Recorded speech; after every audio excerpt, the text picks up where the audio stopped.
Hi guys, welcome to another camera comparison from me. So I've got the Mate 30 up against the Mate 30 Pro. Right now you're looking at the front-facing cameras. Now yes, there is a difference in megapixels here. We've got 24 on the Mate 30 and then the 32 on the Mate 30 Pro.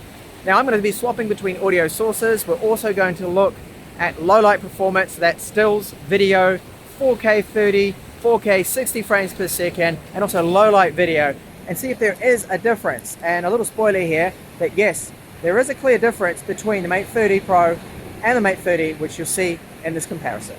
Low light now with front-facing video, and you can see they both look the same, but I think there's a slight edge, slightly better on the Mate 30 Pro here, and that could be due to the fact that we've got more megapixels and the sensor maybe just is handling this a little bit better, but both of them aren't really great in these kind of conditions.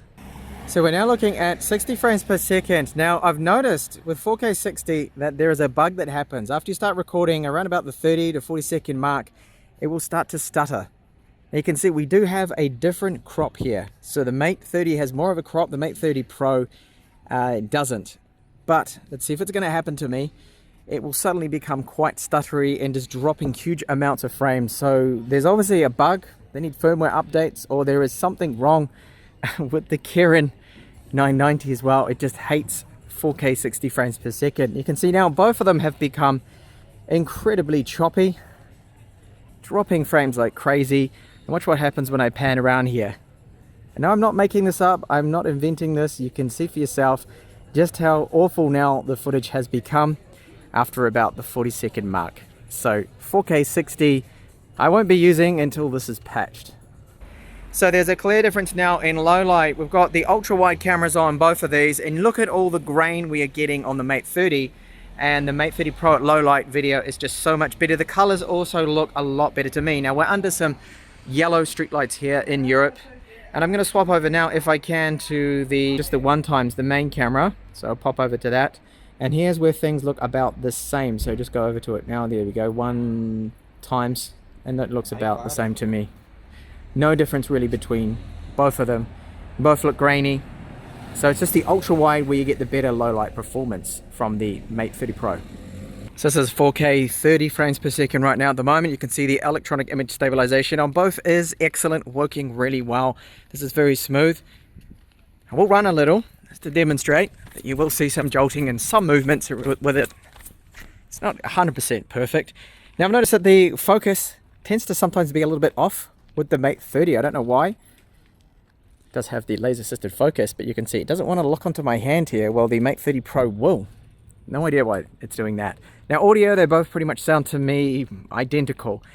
And now this is using the 3x optical camera. You can see it shakes around a lot. It's not very good for video use at all unless you're perfectly still, which I'll stop walking now. Try and hold it as still as possible, and you can see, look at all that tremoring coming through. I do have shaky hands.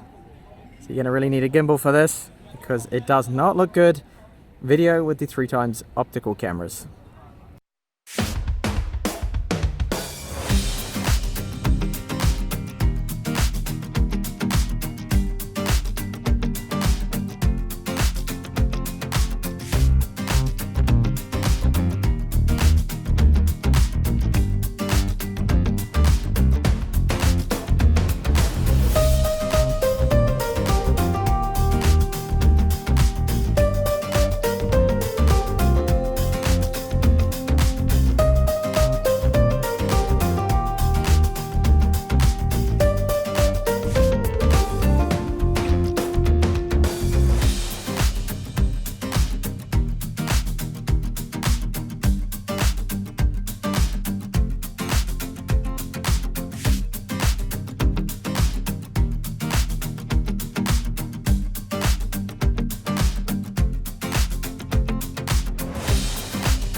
Alright, so here are my findings. It did actually surprise me to see there's such a big difference in terms of the crop And with the video quality that I'm noticing, there's a difference with the focus, that the Mate 30 can sometimes have problems with the focus, whereas the focus will be fine on the Mate 30 Pro.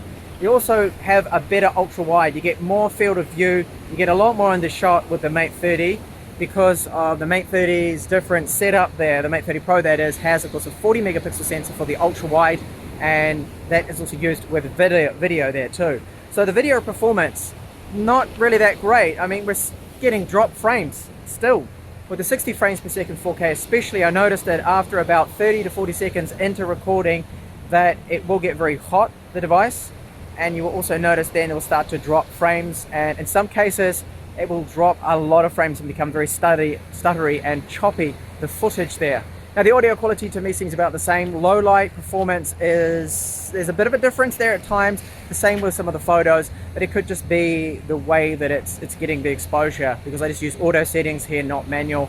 Everything was on auto like all my other camera comparisons here. So thank you so much for watching. I hope to see you back in the channel with the full reviews of the Mate 30 and the Mate 30 Pro. They will be coming up shortly within the next week or so, and I hope to see you then. Bye for now.